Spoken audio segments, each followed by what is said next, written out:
Joining us now is Dr. Dennis Coronacion, Chairman of the UST Department of Political Science. Good morning, Doc. Thank you for joining us. Hi, good morning, Sir Angelo and Ma'am Marymon. Magandang umaga po sa inyo at sa inyong mga taga-subaybay. Alright, well, madaming issue. But pag-usapan natin yung, of course, yung impeachment complaints, no? Yung kay VP Sara. Ano basa mo dito? Palulusutin ba dito sa committee level? Tapos magboboto ka na lang sa plenary? Well, I think sa committee level, talagang dadaan ho yan sa House Committee on Justice, unlike the first time that an impeachment complaint was filed against, against the Vice President. I think that was last year, no? And magkaiba kasi ng kumbaga man magkaiba na ng conditions last year and this year, last year, I think yung the administration had so much political capital that it could easily mobilize the lawmakers. Oo, yung mga allies nila na sa House of Representatives. Ngayon kasi there's the Supreme Court ruling, and then also there's this announcement from the Vice President. So it's not yung condition ngayon is not the same as last year, So I think it will really go through the Committee on Justice, and there they will tackle yung sinabi ni Congresswoman Leila de Lima that it will have to pass the test of sufficiency of form and substance. So tingin ko kaya naman sa Committee on Justice. Pero ang malaking usapan diyan pag dumating na dun sa sa plenary level, because whatever the decision that will be made at the House Committee level will have to be approved by at the plenary level. I think sa puntong ito dahil dun sa nangyari I think in the past few days na kung saan nag-announce si Vice President Sara Duterte about her plan to run for president in 2028. Baka kasi it might have rattled some of our congressmen, especially those in Mindanao. And baka nagdadalawang isip na to na pumirma at sumama sa mga mag-endorso ng impeachment complaint doon sa Senado for an impeachment trial. So, ang tingin ko dito, pwede I think mas malaki pa yung likelihood na pumasa sa committee level.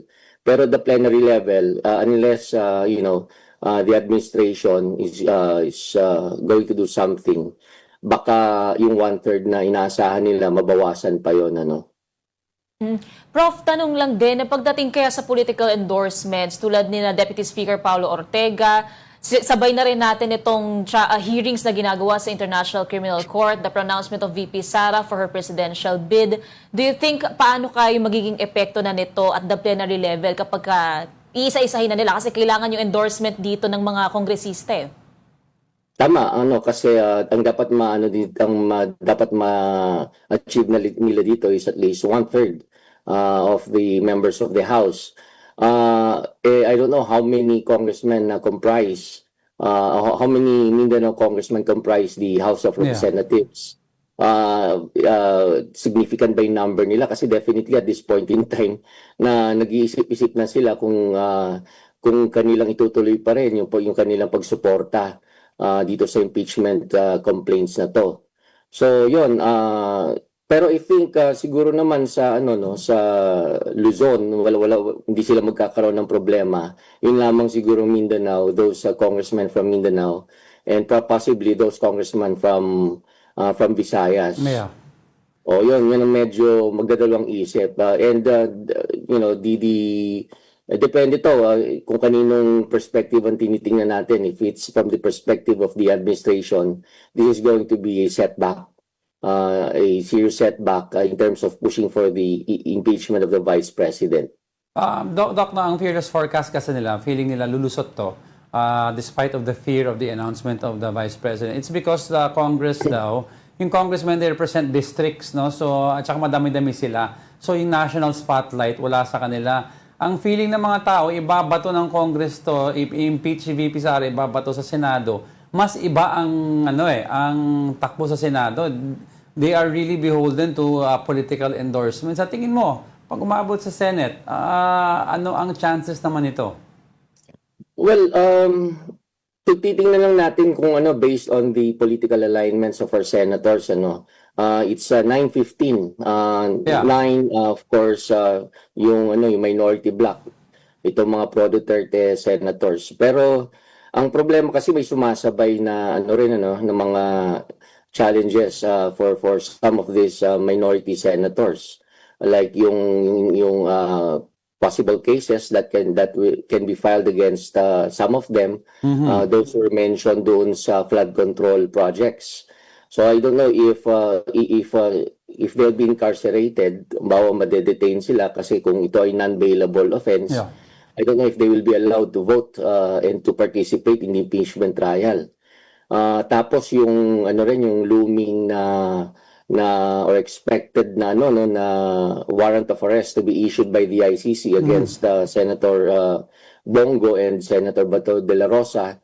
So parang in effect na-decimate yung opposition. So how many will remain among these opposition senators, and would their number suffice in order to acquit the vice president? Yeah. And I just don't know if the pro-administration senators will eventually change their minds, especially kung mayroon mas sa kanilang mag-re-elect, and kung halimbawa they're going to calculate their votes, baka sabihin nila, kailangan ko pa rin ng boto from Mindanao. So they might consider changing their mind, reevaluating their ties with the administration, at baka bumoto sila against the impeachment of the Vice President. Prof, tanong lang din na sa House Justice Committee naman, ano kayang hurdles yung pwede nilang kaharapin in evaluating yung sufficiency ng complaints? We have 4 impeachment complaints, syempre may i-endorso silang isa bago umakyat sa Senado, pero dito kaya sa mga version na to, meron bang tatayong matibay talaga or matapang rather para umakyat na sa Senado? You know, the interesting thing was that this is already the second time that I think this impeachment complaint was filed against the Vice President. Yung una kasi hindi na scrutinize mabuti kasi hindi dumaan sa House Committee on Justice. It was favorably endorsed by at least 1/3 of the congressmen. So hindi talaga na-scrutinize. But this time around, it's going to be the first time na scrutinize talaga yung mga evidence to check if they would satisfy the test of sufficiency in form and substance. Sa form, baka that can easily be baka kung walk in the park, wala man siguro problema in terms of form. Pero doon sa substance, tingnan natin what kind of evidence will be presented. Pero I think most of the evidence are just the same evidence that were presented last year. Sabi nga ng isang congressman, parang isa lang naman ang dinagdag yung Madriaga component statement. So if there's anything new, yun lang.